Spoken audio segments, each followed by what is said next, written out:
Assalamualaikum warahmatullahi wabarakatuh. Perkenalkan, nama saya Janu Andri Perdana Jubir dengan NIM 21416261 Eh, di sini saya akan menjelaskan tugas semester pendek saya mengenai kesehatan dan keselamatan kerja atau yang biasa disebut K3 dengan mata kuliah Masyarakat Industri.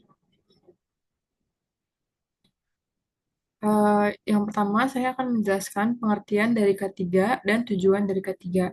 K3 merupakan upaya untuk melindungi pekerja, perusahaan, dan lingkungan dari kecelakaan dan penyakit akibat kerja. Lalu tujuan dari K3 adalah menciptakan lingkungan kerja yang aman dan sehat untuk meningkatkan produktivitas. Nah, selain untuk menjaga lingkungan kerja dan kesehatan pekerja, K3 ini bertujuan untuk membuat lingkungan perusahaan menjadi eh, aman, nyaman, serta mengurangi terjadinya kecelakaan kerja. Lalu selanjutnya ada aspek kesehatan dan keselamatan kerja. Nah, di sini saya akan menjelaskan tentang aspek kesehatan terdahulu. Nah, ada beberapa poin. Yang pertama ada menjaga kesehatan fisik dan mental pekerja di lingkungan kerja. Yang kedua ada mengidentifikasi faktor-faktor yang mempengaruhi kesehatan seperti paparan bahan kimia, kebersihan, dan ergonomi. Nah, maksudnya paparan bahan kimia seperti misalnya seorang pekerja melakukan eh, bahan-bahan yang berbahaya dan beliau tidak mengganti sarung tangannya, maka bisa terjadinya penyebaran virus atau bakteri. Lalu selanjutnya ada aspek keselamatan. Yang pertama ada mengurangi risiko kecelakaan yang disebabkan oleh alat, bahan, atau proses kerja. Misalnya di bagian maintenance.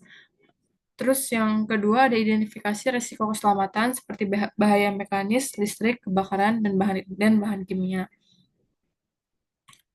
Lalu selanjutnya ada hukum dan regulasi K3.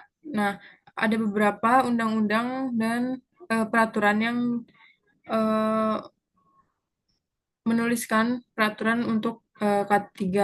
Yang pertama ada Undang-Undang Nomor 1 tahun 1970 tentang keselamatan kerja. Lalu yang kedua ada peraturan-peraturan internasional terkait K3 dan yang terakhir adalah hak dan kewajiban perusahaan serta pekerja dalam menjaga kesehatan serta keselamatan kerja. Jadi di perusahaan harus memberikan keselamatan bagi para pekerjanya. Misalnya contohnya dibuatkan eh, jaminan sosial atau jaminan kesehatan seperti BPJS Ketenagakerjaan. Lalu yang selanjutnya ada identifikasi bahaya di tempat kerja. Nah, identifikasi potensi bahaya di tempat kerja merupakan proses awal dalam manajemen risiko keselamatan kerja. Langkah ini melibatkan pengamatan, analisis, pencatatan semua potensi bahaya yang ada di tempat kerja. Lalu selanjutnya ada jenis-jenis bahaya. Ada berbagai jenis bahaya yang dapat ditemukan di tempat kerja dan masing-masing membutuhkan strategi pengendalian yang berbeda. Yang pertama ada jenis bahaya fisik, misalnya terjadinya kecelakaan kerja terpleset saat lantainya basah. Lalu yang kedua ada kimia, misalnya eh, pembocoran gas yang berbahaya. Lalu yang ketiga ada biologi, seperti penyebaran virus, dan lain-lain.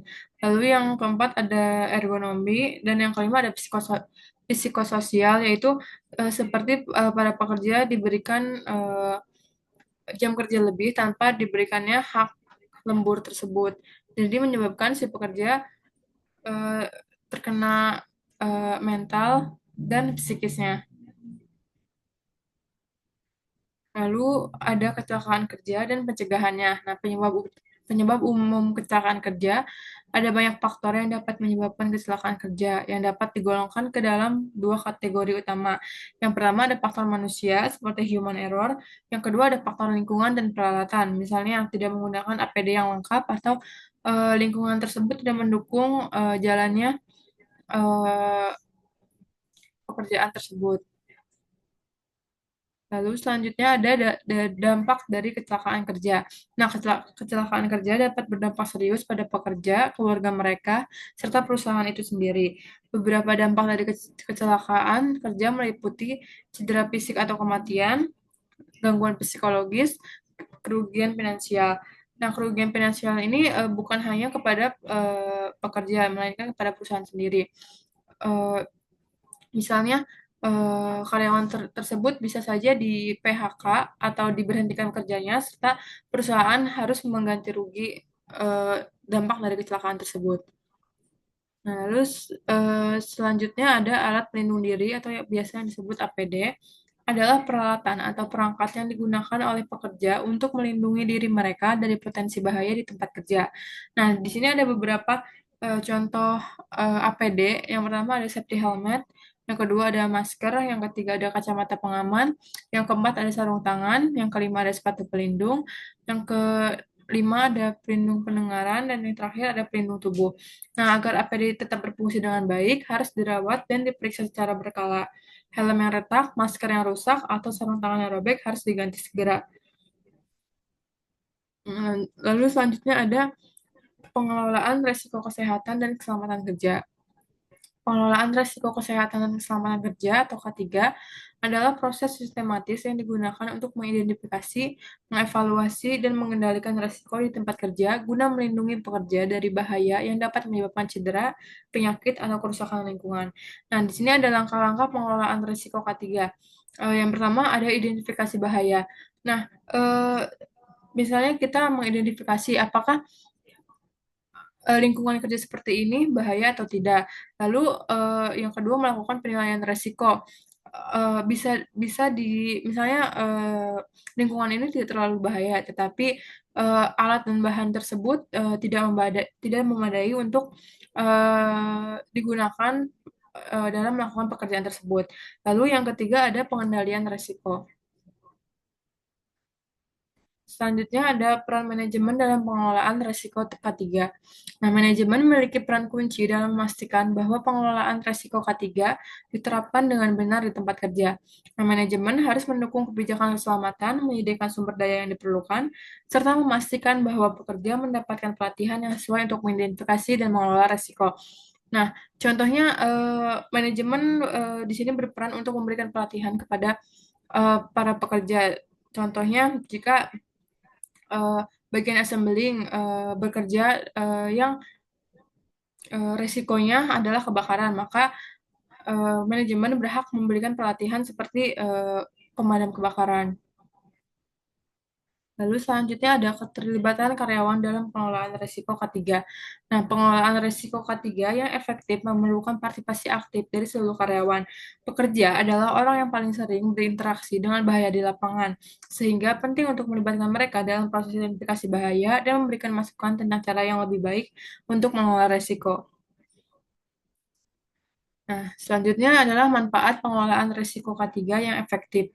Dengan pengelolaan risiko K3 yang efektif, perusahaan dapat mencapai berbagai manfaat. Pertama, ada mencegah kecelakaan dan cedera. Yang kedua, mengurangi biaya yang terkait dengan kecelakaan. Yang ketiga, meningkatkan kepuasan dan produktivitas karyawan. Dan yang terakhir, ada memenuhi persyaratan hukum. Nah, kesimpulannya adalah kesehatan dan keselamatan kerja atau yang biasa disebut K3 memiliki manfaat yang signifikan, terutama dalam menjaga keselamatan pekerja dari kecelakaan dan cedera, menciptakan lingkungan kerja yang aman dan nyaman. Penerapan K3 juga meningkatkan produktivitas karena pekerja yang merasa aman akan bekerja lebih efisien dan fokus. Selain itu, K3 berperan penting dalam meningkatkan kesejahteraan di tempat kerja dengan menciptakan lingkungan yang positif dan mengurangi stres, yang pada akhirnya mendukung kelancaran operasional dan berkelanjutan perusahaan secara keseluruhan.